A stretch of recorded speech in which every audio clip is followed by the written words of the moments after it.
दार्चुलाको महाकाली नगरपालिका र नौगाड गाउँपालिकाका विभिन्न स्थानमा गएको पहिरोमा परि 5 जनाको मृत्यु, 10 जना बेपत्ताहरूको खोजी कार्य जारी। दार्चुलाको बाढीग्रस्त क्षेत्रमा उद्धार उपचार र राहतको व्यवस्था मिलाउन गृहमन्त्री बालकृष्ण खाँडको निर्देशन। अझै केही दिन पानी पर्ने सम्भावना रहेको मौसम पूर्वानुमान महाशाखाको भनाई। जन्मसिद्ध नागरिकका सन्तानले वंशजका आधारमा नागरिकता पाउनु पर्ने नेकपा एमालेका अध्यक्ष केपी शर्मा ओलीको भनाई। प्रचण्डको आदेशमा राष्ट्रपतिले राजीनामा दिनुपर्ने हो भन्दै ओलीको प्रश्न। कांग्रेसका नेताले गठबन्धन विरुद्ध भाषण गर्न नमिल्ने गृहमन्त्री बालकृष्ण खाँडको टिप्पणी। हिजो जे भयो भयो, अब मिलेर जाने हो भन्दै पोखरामा प्रचण्ड र बाबुराम भट्टराई। यो चुनाव आफ्ना लागि अन्तिम रहेको डाक्टर बाबुराम भट्टराईको टिप्पणी। आफूलाई भारी मतले जिताउनुहोस् भन्दै कार्यकर्तालाई नेपाली कांग्रेसका नेता प्रकाशमान सिंहको अनुरोध। प्रधानमन्त्री बन्ने इच्छा।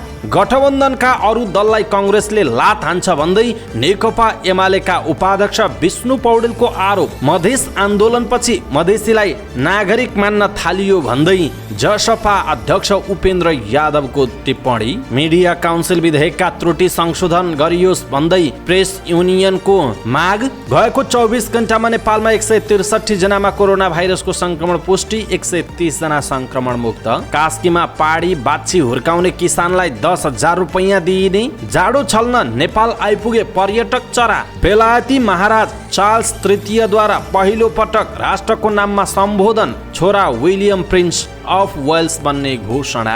न्युजिल्यान्डमा व्हेल माछासँग ठोकिएर डुङ्गा दुर्घटना हुँदा 5 जनाको ज्यान गयो। हैदराबादमा गणेश भगवानलाई चढाइएको 21 केजी लड्डु 24,60,000 भारूमा बिक्री। साफ महिला च्याम्पियनसिपमा बङ्गलादेशले पाकिस्तानलाई हरायो। सेनाका तीर्थबहादुरले जिते लिग कोट गोर्खा दरबार दौड प्रतियोगिताको उपाधि। र समाचार पार्टी हेल्थ टिप्स अन्तर्गत आज हामी आत्महत्या रोकथामका लागि मानसिक स्वास्थ्यको विषयमा जानकारी दिनेछौँ। हामीलाई अन्तिमसम्म हेर्नुहोला।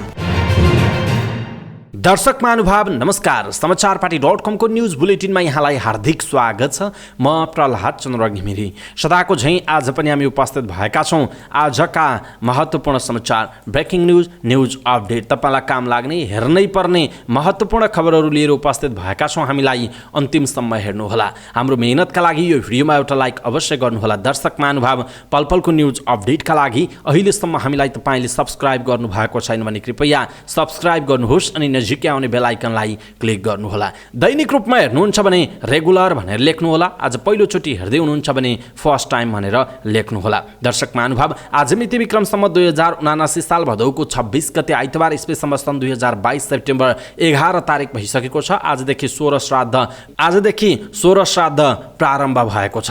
खास गरी प्रत्येक वर्ष आश्विन कृष्ण प्रतिपदादेखि सुरु हुने 16 श्राद्ध अर्थात् पितृपक्ष आजबाट अपराह्न कालमा दिवंगत पितृका नाममा तर्पण, सिधादान र पिण्ड दान गरी सुरु हुनेछ र 16 श्राद्ध आश्विन शुक्ल प्रतिपदासम्म 16वटा तिथिमा दिवंगत पितृलाई सम्मानका साथ तर्पण, सिधा दान र पिण्डदान गरिने भएकाले यो पक्षलाई पितृपक्ष वा 16 श्राद्ध समेत भन्ने गरिएको छ। पितृपक्षको पहिलो दिन प्रतिपदा तिथि श्राद्ध पनि गर्ने गरिन्छ। दर्शक महानुभाव, हामीलाई कहाँबाट हेर्दै हुनुहुन्छ? देशभित्र हुनुहुन्छ भने आफू रहेको गाउँठाउँ सहर जिल्लाको नाम लेख्नुहोला। विदेशमा हुनुहुन्छ भने कुन देशबाट हेरिरहनु भएको छ त्यो कुरा पनि तलको कमेन्ट बक्समा कमेन्ट गर्नुहोला। दैनिक रूपमा हेर्नुहुन्छ भने रेगुलर भनेर लेख्नुहोला।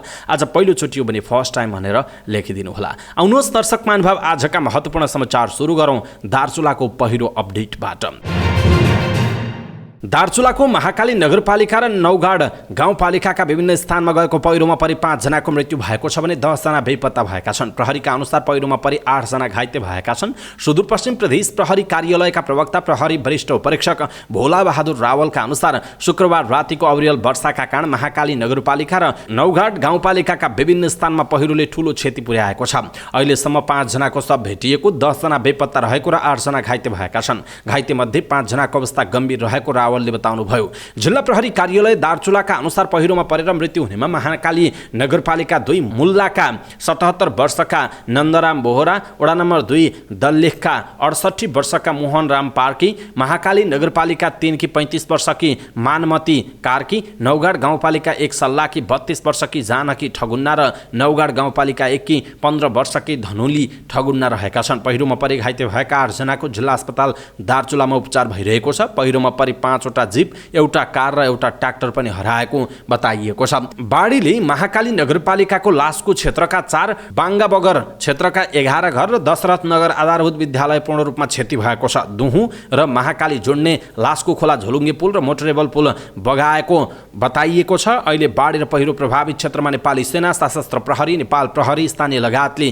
खोज तथा उद्धार गरिरहेका छन्। पहिरोले महाकाली भन्दा नौगाडमा बढी क्षति पुगेको प्रहरीले जनाएको छ। यसैबीच गृहमन्त्री बालकृष्ण खाँडले दार्चुलाका विभिन्न ठाउँमा आएको बाढी पहिरोमा परि घाइते भएका र प्रभावितलाई तत्काल उद्धार, उपचार र राहतको व्यवस्था मिलाउन गृह प्रशासनलाई निर्देशन दिनुभएको छ। उहाँले आवश्यकता अनुसार हेलिकप्टरको प्रयोग गर्न समेत निर्देशन दिनुभयो। गृह मन्त्रालयका प्रवक्ता फणीन्द्रमणि पोखरेलले गृहमन्त्री खाँडको निर्देशनपछि बाढी र पहिरोमा परि गम्भीर घाइतेको उद्धार गर्न कर्णाली प्रदेशको सुर्खेतबाट नेपाली सेनाको हेलिकप्टर घटनास्थलमा पुर्याइएको र घाइतेलाई हेलिकप्टरबाट पनि उद्धार गरिएको बताउनु भएको छ। नेपाल प्रहरीका सुदूरपश्चिम प्रदेश प्रमुख डीआईजी मोहन आचार्यका अनुसार महाकाली नगरपालिका र नौगाड गाउँपालिकाका विभिन्न ठाउँमा पहिरोले ठूलो क्षति पुर्याएको छ र उद्धार लगायतका कामहरू भइरहेको जनाइएको छ। देशभर आंशिकदेखि सामान्य बदली रही अझै केही दिन पानी पर्ने सम्भावना छ। देशभर आंशिकदेखि सामान्य बदली रही अझै केही दिन केही ठाउँमा पानी पर्ने सम्भावना रहेको जल तथा मौसम विज्ञान विभागका वरिष्ठ मौसमविद वरुण पौडेलले जानकारी दिनुभयो। सोमबारदेखि मनसुन थप सक्रिय हुने देखिएको छ। उहाँले भन्नुभएको छ, मनसुनको न्यूनचापीय रेखा सरदर स्थानभन्दा केही दक्षिणतिर अवस्थित छ। अहिले देशभर आंशिकदेखि सामान्य बदली रही लुम्बिनी र गण्डकी प्रदेशका थोरै स्थानमा मेघगर्जन र चट्याङसहित हल्कादेखि मध्यम वर्षा भएको र बाँकी प्रदेशका 1-2 ठाउँमा हल्का वर्षा भएको छ। गैराती पहाडी भूभागमा आंशिकदेखि सामान्य बदली रही बाँकी भूभागमा आंशिक बदली तथा सुदूरपश्चिम प्रदेश लगायतका थोरै ठाउँमा र बाँकी प्रदेशका 1-2 ठाउँमा मेघगर्जन चट्याङसहित हल्कादेखि मध्यम वर्षाको सम्भावना रहेको बताइएको छ। आज देशभर आंशिकदेखि सामान्य बदली रही देशका केही ठाउँमा मेघगर्जन चट्याङसहित हल्कादेखि मध्यम वर्षाको सम्भावना तथा 1-2 ठाउँमा भारी वर्षाको सम्भावना रहेको विभागले जनाएको छ।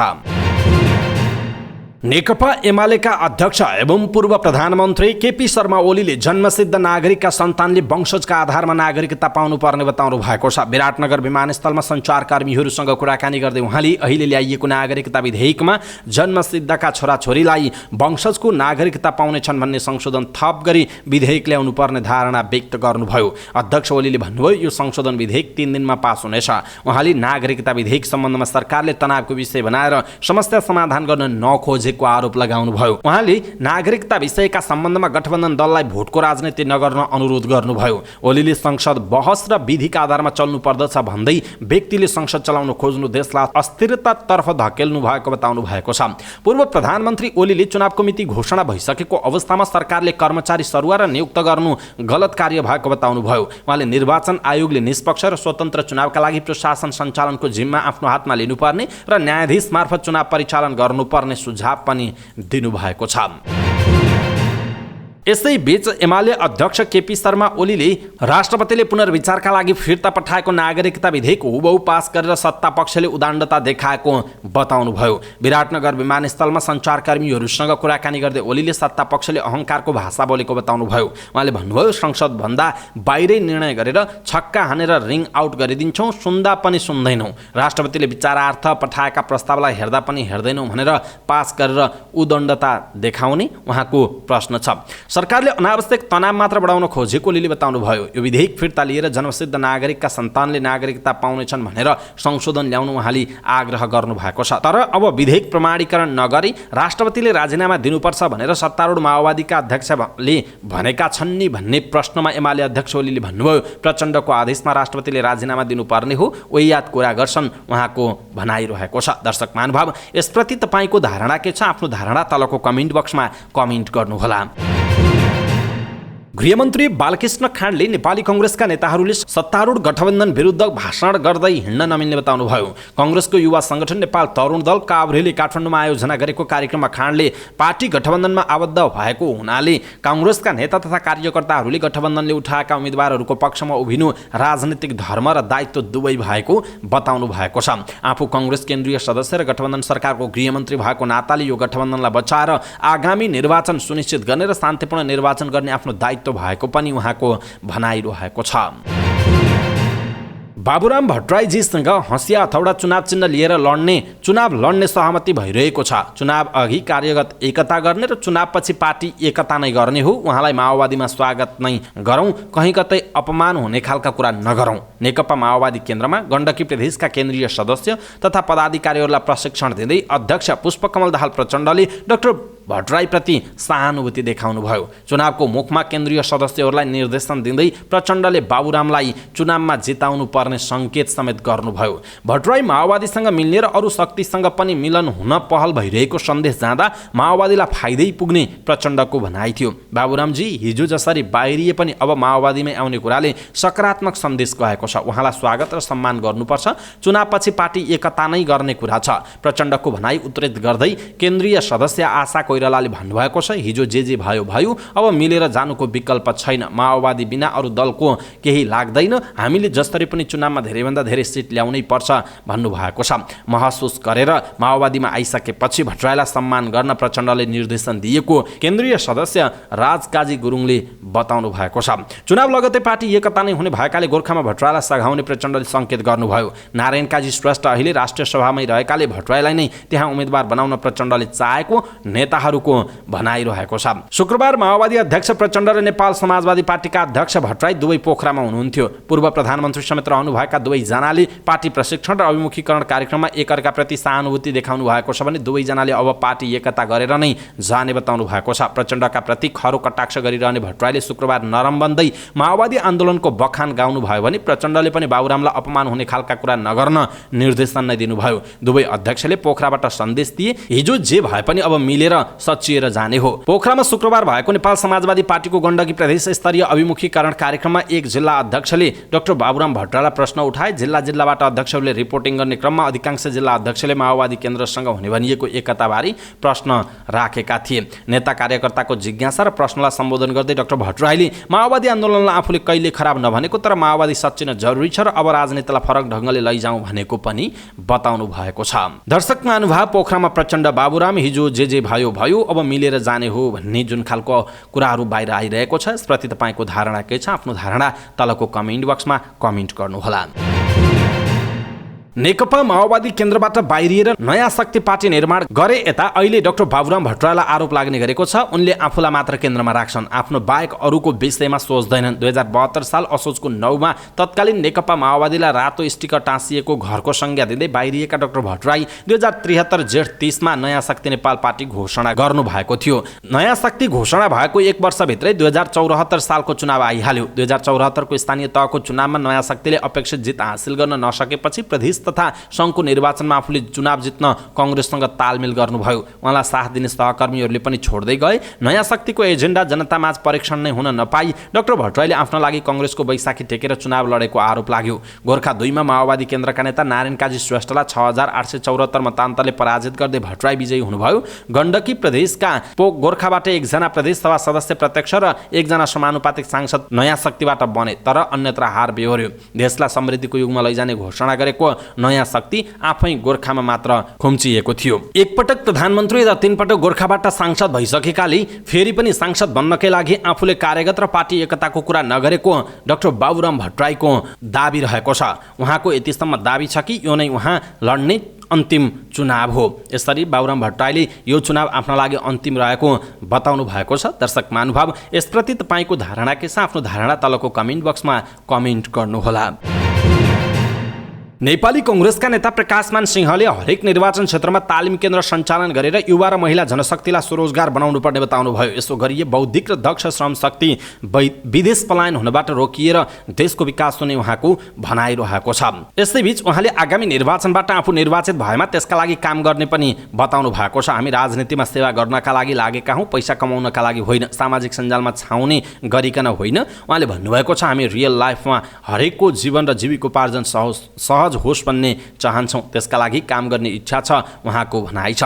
उहाँले आगामी निर्वाचनमा विजयी भए प्रधानमन्त्री हुने इच्छा समेत व्यक्त गर्नुभयो। संसदीय शासन प्रणालीमा पहिले सांसद हुनु पर्यो, सांसद भइसकेपछि संसदीय दलको नेता हुनु पर्यो अनि बल्ल प्रधानमन्त्री हुन्छ। उहाँले भन्नुभयो भारी मतले जिताउनुस् न, काठमाडौँ 1बाट यत्रो जनमत लिएर आएको छ, यसलाई त अब रोक्न सकिँदैन भनेर पार्न सकियो भने मौका आइरहेको छ, त्यसका लागि सोच्नु पर्यो उहाँको भनाइरहेको छ। दर्शक महानुभाव, प्रकाशमान सिंह तपाईँलाई कस्तो लाग्छ? के साँच्चै उनले इच्छा गरे जस्तो प्रधानमन्त्री बन्नका लागि उनलाई सहज छ अथवा उनले प्रधानमन्त्री बने भने के देशको विकास गर्न सक्लान्? तपाईँलाई के लाग्छ? आफ्नो धारणा तलको कमेन्ट बक्समा कमेन्ट गर्नुहोला।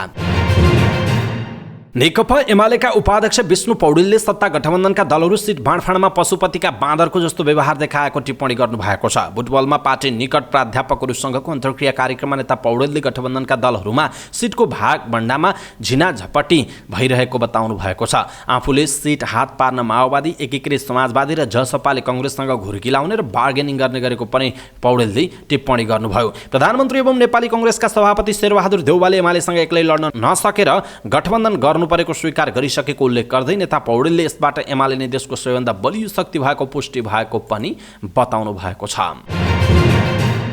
जनता समाजवादी पार्टी जसपाका अध्यक्ष उपेन्द्र यादवले मधेस विद्रोहकै कारण मधेसीले नेपालको नागरिकको सम्मान पाएको बताउनुभयो। मधेस आन्दोलनका शहीदको सम्झनामा जनकपुर धाममा आयोजित कार्यक्रममा उहाँले शहीदको बलिदानकै कारण मधेसीलाई बिहारी र धोती भन्न छाडिएको बताउनुभयो। शहीदको बलिदानीकै कारण एकात्मक र निरङ्कुश शासन प्रणाली फ्याँकेर सङ्घीय लोकतान्त्रिक गणतन्त्रको स्थापना भएको पनि उहाँको भनाइ छ। लोकतन्त्र र सङ्घीयता विरोधी शक्ति, विभेदकारी शासक वर्ग आज पनि सङ्घीय गणतन्त्रलाई समाप्त पार्ने खेलमा लागेको भन्दा अध्यक्ष यादवले यसको रक्षा गर्नु पहिलो दायित्व भएको बताउनुभयो।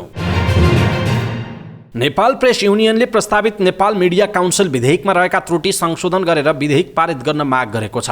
जनकपुरमा सम्पन्न केन्द्रीय समितिको दोस्रो बैठकले 10 मुदे जनकपुर धाम घोषणापत्र जारी गर्दै प्रेस तथा अभिव्यक्ति स्वतन्त्रताको संविधान प्रदत्त अधिकार प्रतिकूल हुने गरी कुनै पनि प्रकारका नीति, नियम, ऐन, कानुन, नियमावली नबनाउन माग गरेको हो। सङ्घीय संसदमा विचाराधीन मिडिया काउन्सिल विधेयकका केही प्रावधानले प्रेस तथा अभिव्यक्ति स्वतन्त्रताको मर्ममा बाधा पुग्ने तथा प्रस्तावित मिडिया काउन्सिल को संरचनाबाट काउन्सिल स्वायत्त हुनेमा आशंका देखिएकाले त्यसलाई सच्याउन युनियनले माग गरेको छ। गएको 24 घण्टामा नेपालमा थप 163 जनामा कोरोना भाइरस कोभिड-19 को संक्रमण पुष्टि भएको छ। स्वास्थ्य तथा जनसङ्ख्या मन्त्रालयका अनुसार 3446 परीक्षणमा 163 जनामा कोरोना संक्रमण पुष्टि भएको जनाइएको छ। गएको 24 घण्टामा कोरोना संक्रमण मुक्त हुनेको संख्या 130 रहेको छ भने पछिल्लो 24 घण्टामा कोरोना संक्रमणका कारण कसैको पनि मृत्यु भएको छैन। हाल देशभर कोरोना भाइरसका सक्रिय संक्रमितको संख्या 2430 रहेको उल्लेख छ। कास्की जिल्लालाई दुधमा आत्मनिर्भर बनाउने लक्ष्यका साथ यहाँका 9वटा दुग्ध सहकारीलाई प्रोत्साहन रकम वितरण गरिएको छ। उत्पादनमा आधारित प्रोत्साहन कार्यक्रम अन्तर्गत भेटेनरी अस्पताल तथा पशु सेवा विज्ञ केन्द्रले कास्कीका 9वटा दुग्ध सहकारीलाई प्रोत्साहन कार्यक्रम अन्तर्गत 44,46,000 रुपैयाँ वितरण गरिएको हो।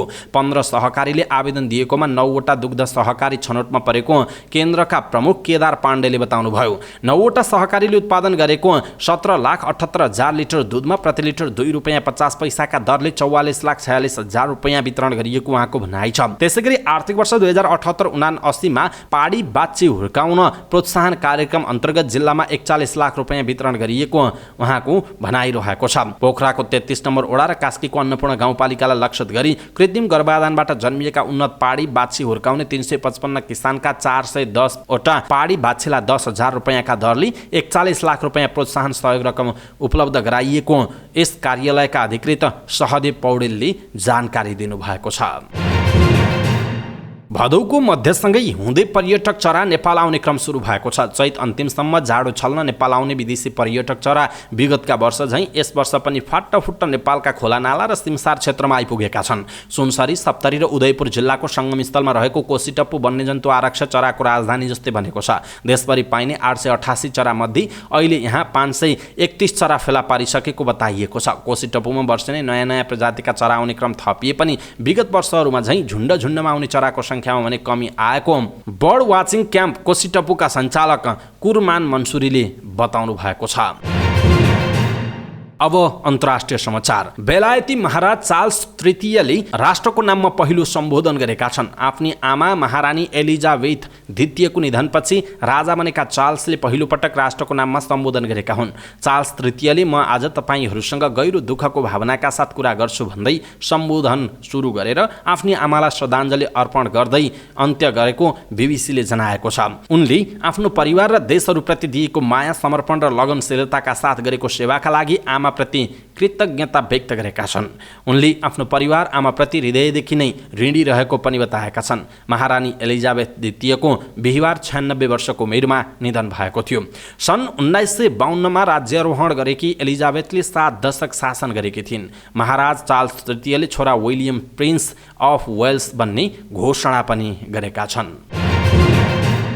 न्युजिल्यान्डमा व्हेल माछासँग ठोकिएर एउटा डुङ्गा दुर्घटना हुँदा 5 जनाको ज्यान गएको छ। काइकोउरामा रहेको गुज बेमा बिहान व्हेल माछासँग ठोकिएर माछा मार्ने डुङ्गा पल्टिएको बीबीसीले जनाएको छ। डुङ्गामा 11 जना रहेकोमा 6 जनाको सकुशल उद्धार गरिएको न्युजिल्यान्डको प्रहरीले जनाएको छ। काइकोउरा एउटा सानो तटीय सहर हो जुन न्युजिल्यान्डको दक्षिण टापुमा व्हेल अवलोकनका लागि प्रसिद्ध छ। व्हेल माछाले मानिस तथा मानिस चढेको डुङ्गालाई आक्रमण गर्दैन, तर पनि व्हेलसँग डुङ्गा कसरी ठोकियो भन्ने बारेमा अनुसन्धान भइरहेको त्यहाँको प्रहरीले जनाएको छ। भारतको हैदराबादमा बालापुर गणेशलाई चढाइएको 21 किलोग्राम लड्डु शुक्रबार 24,60,000 भारु झण्डै 40 लाख रुपैयाँमा बिक्री भएको भारतीय सञ्चार माध्यम एनडीटीभीले जनाएको छ। गणेश चतुर्थीका अवसरमा गणेशको प्रतिमामा चढाइएको लड्डु लिलामीमा यति महँगो मूल्यमा बिक्री भएको हो। स्थानीय व्यापारी वी लक्ष्मा रेड्डीले गणेशलाई चढाइएको लड्डु किनेको खबरमा उल्लेख छ। गएको वर्ष लड्डु 18,90,000 भारूमा बिक्री भएको थियो। गणेशलाई चढाएको लड्डु किन्दा सौभाग्य हुने, राम्रो स्वास्थ्य, सम्पत्ति र खुसी प्राप्त हुने स्थानीयवासीको मान्यता छ। गणेशको मूर्ति विसर्जन गर्नु अघि लड्डु लिलामी भएको बताइएको छ।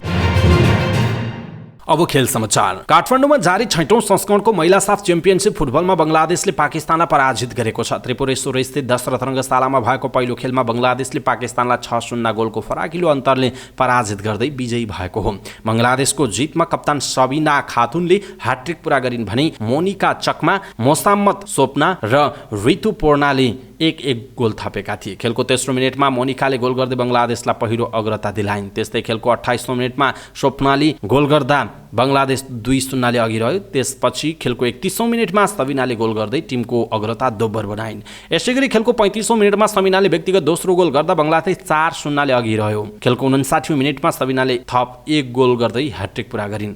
त्यसपछि खेलको 77औं मिनेटमा ऋतुले गोल गर्दै बङ्गलादेशलाई 6-0 को जित दिलाइन्। बङ्गलादेशको यो लगातार दोस्रो जित हो। यसअघि भएको पहिलो खेलमा बङ्गलादेशले मालदिभ्सलाई 3-0 हराएको थियो। पाकिस्तानको भने यो लगातार दोस्रो हार हो। पहिलो खेलमा पाकिस्तानले भारतसँग 3-0 को हार बेहोरिएको थियो। यो जितसँगै समूह एमा रहेको बङ्गलादेशले 6 अङ्क जोड्दै शीर्ष स्थानमा उक्लिएको छ। पाकिस्तान 2 खेलमा अङ्कविहीन रहँदै पुछारमा रहेको जनाइएको छ। गोर्खाको लिगलिकोटदेखि सिरानचोक हुँदै गोर्खा दरबारसम्मको खुल्ला दौडको उपाधि नेपाली सेनाका तीर्थबहादुर तामाङले जितेका छन्। 40 किलोमिटरको निर्धारित दूरी 3 घण्टा 11 मिनेट 1 सेकेन्डमा पार गर्दै भवानी दलगणमा कार्यरत तामाङले 1,50,000 रुपैयाँ नगद पुरस्कार पाएका हुन्। भारतीय सेनाका अनिश थापा मगरले 3 घण्टा 12 मिनेट 17 सेकेन्डमा दौड पुरा गर्दै उपविजेता बने र 1 लाख रुपैयाँ पुरस्कार पाए। नेपाली सेनाकै मोहन देव जोशीले 3 घण्टा 15 मिनेट 15 सेकेन्डमा दौड पुरा गरी तेस्रो भए। उनले 75,000 रुपैयाँ पुरस्कार पाए। नेपाली सेनामै कार्यरत देवराज महतरा चौथो र गोविन्द कार्कीले 5औं स्थान हासिल गर्न सफल भए। महतराले 50 र कार्कीले 35,000 रुपैयाँ पुरस्कार पाए। सोलुखुम्बुका अर्जुन राई कुलुङ 6औं, नेपाली सेनाका थमबहादुर अधिकारी 7औं, सिरानचोकका अशोक बराम 8औं, भूपू सैनिक रेवत बहादुर दाहाल 9औं र नेपाली सेनाका विमल खड्का 10औं भएका छन्। उनीहरूले क्रमशः 30,000, 25,000, 20,000, 15,000 र 10,000 रुपैयाँ पुरस्कार पाएको बताइएको छ। समाचार पार्टी न्यूज बुलेटिनमा पालो भएको छ समाचार पार्टी हेल्थ टिप्स। आजको समाचार पार्टी हेल्थ टिप्समा हामीले आत्महत्या रोकथामका लागि मानसिक स्वास्थ्यको विषयमा जानकारी दिनेछौँ। हामीलाई अन्तिमसम्म हेर्नुहोला। कहीँ कतै कसैले आत्महत्या गरेको समाचार अथवा खबरहरू सुन्दा हामीलाई खिन्न लाग्छ, मन अमिलो हुन्छ। अझ यदि आफ्नो नजिकको मान्छेले आत्महत्या गरेको खबर सुनियो भने हामीलाई असाध्यै पीडा हुन्छ। आखिर त्यो मानिसले किन यस्तो कदम चाल्यो, त्यसले यस्तो नगरेको नगरेकी भए हुन्थ्यो नि, के पीडा परेको थियो र त्यसलाई यस्ता विभिन्न कुराहरू समाज र आफन्तमा केही दिनसम्म चर्चाको विषय बन्छन्। कुनै जवाफहरू सुसाइड नोटमा भेटिन्छन्, कहिलेकाहीँ त्यो रहस्यमा नै रहन्छ। हुन त जीवन र मृत्यु हाम्रो नियन्त्रणभन्दा बाहिरको कुरा हो, तर आत्महत्या एउटा यस्तो मृत्यु हो जुन रोक्न सकिन्छ। विश्व स्वास्थ्य संगठन WHO ले हरेक वर्ष आत्महत्याका कारण 8 लाख मानिसहरूले ज्यान गुमाउने गरेको अनुमान गरेको छ। अझ आत्महत्या गर्ने प्रयास कति जनाले गर्छन् यसको कुनै आँकडा छैन। कहिले पारिवारिक वातावरण, कहिले काहीँ सम्बन्ध, कहिले एक्लोपना, पढाइ अथवा कुनै काममा सफलता नपाउनु, आर्थिक अवस्था, शारीरिक दुर्व्यवहार, यी विभिन्न कुराहरू मुख्य कारण बनेर अगाडि आउने गरेका छन्। तर धेरैजना मानिसहरूले ख्याल समेत गरेका छैनन् कि यो मात्र स्वास्थ्यको कुरा हो। मानसिक स्वास्थ्य एउटा यस्तो बिरामी जुन बढ्दै गएपछि मानिसको सोच्ने र बुझ्ने शक्ति कम हुन्छ र त्यो मानिसलाई आत्महत्या नै समाधान जस्तो लाग्दछ। हाम्रो समाजमा अझ पनि सबैलाई बुझाउन जरुरी छ कि यो बिरामीको उपचार गर्न सकिन्छ। त्यसरी नै जसरी अरू रोग लाग्दा हामी उपचार गर्न सक्छौँ र निको हुन्छौँ। निराश हुनु र डिप्रेसनमा हुनु फरक कुरा छ। 1-2 दिन निराश हुनु सामान्य कुरा हो, तर त्यही निराशा 2 दिनबाट 10 दिन पुग्यो भने यो चिन्ताको विषय बन्न सक्छ। मानसिक रूपमा स्वस्थ हुनुपर्छ भनेर अहिले जनमानसमा बिस्तारै जागरुकता बढ्दै गए पनि अझ यसको उपचार खोज्ने, यस बारेमा खुलेर कुरा गर्न मानिसहरू हिचकिचाइरहेको भेटिन्छ। अहिलेको व्यस्त जीवनशैलीमा मानिसहरू कहिले मानसिक रूपमा अस्वस्थ हुन्छन्, कसैलाई पत्तो समेत नहुन सक्छ। अरू रोगहरू जस्तो यसको लक्षणहरू अगाडि देखा नपर्न सक्छन्, महसुस नहुन सक्छ। तर कहिलेकाहीँ थोरै समय आफ्नो लागि छुट्याएर कतै आफूमा यस्तो नकारात्मक परिवर्तनहरू त आइरहेका छैनन्, एकपटक सबैले सोच्न भने अवश्य पर्छ। भर्खर मात्र हामीले विश्व आत्महत्या रोकथाम दिवस मनाएका छौँ। हामीले विभिन्न महामारीहरू सामना गर्दै आइरहेका छौँ। प्राय महामारीहरू थोरै समयका लागि आउँछन् अनि जान्छन्, तर विश्वमा हरेक 40 सेकेन्डमा एकजनाको ज्यान लिने आत्महत्या यस्तो महामारी हो जुन वर्षौंदेखि निरन्तर चल्दै आइरहेको छ र अब पनि मानिसहरू यसबारेमा जागरुक भएनन् भने सायद वर्षसम्म यसरी नै चलिरहन्छ। त्यसैले आफू र आफ्नो नजिकका मानिसहरूको मानसिक स्वास्थ्यको बारेमा सचेत रहौं। चिकित्सकको परामर्श लिन पछि नसरौं। तपाईको घर छेउ वरिपरि नजिकै अथवा स्वास्थ्य संस्थाहरूमा गएर मनोचिकित्सकहरूसँग परामर्श लिन सक्नुहुनेछ। मानसिक स्वास्थ्य गुम्साउँदा बिग्रन्छ, कुरा गर्यो भने चाहिँ निको हुन्छ। आज हामीले आत्महत्या रोकथामका लागि मानसिक स्वास्थ्यको विषयमा जानकारी दियौं। तपाईलाई कस्तो लाग्यो? आफ्नो धारणा तलको कमेन्ट बक्समा कमेन्ट गर्नुहोला। हाम्रो मेहनतका लागि यो भिडियोमा एउटा सानो लाइक अवश्य गर्नुहोला। यो हेल्थ टिप्स सबै नेपालीहरू माझ पुर्याउनका लागि आफ्नो फेसबुक, ट्विटर लगायतका सामाजिक सञ्जालमा शेयर गर्नुहोला। फेसबुक मेसेन्जरमा आफ्ना साथीभाइ इष्टमित्रलाई पठाइदिनुहोला कि भित्रभित्रै कोही मानसिक स्वास्थ्यसँग सम्बन्धित समस्या लिएर बसेको रहेछ भने यति कुरा सुन्यो भने पनि उसलाई धेरै नै फाइदा हुन्छ है त। हवस् त दर्शक महानुभाव, आजका महत्त्वपूर्ण समाचार, ब्रेकिङ न्युज अपडेट तपाईँलाई काम लाग्ने हेर्नै पर्ने समाचारहरू यति नै। हामीले प्रस्तुत गरेका यी समाचारहरूप्रति तपाईँको धारणा के छ? आफ्नो धारणा तलको कमेन्ट बक्समा कमेन्ट गर्नुहोला। हाम्रो मेहनतका लागि यो भिडियोमा एउटा सानो लाइक अवश्य गर्नुहोला। दर्शक महानुभाव, पलपलको न्युज अपडेटका लागि तपाईँले अहिलेसम्म हामीलाई सब्स्क्राइब गर्नुभएको छैन भने कृपया सब्स्क्राइब गर्नुहोस् अनि नजिकै आउने बेल आइकनलाई क्लिक गर्नुहोला। पलपलको न्युज अपडेटका साथ फेरि हाम्रो भेट हुनेछ। तपाईँ समाचार पार्टी हेर्दै गर्नुहोस्। नमस्कार।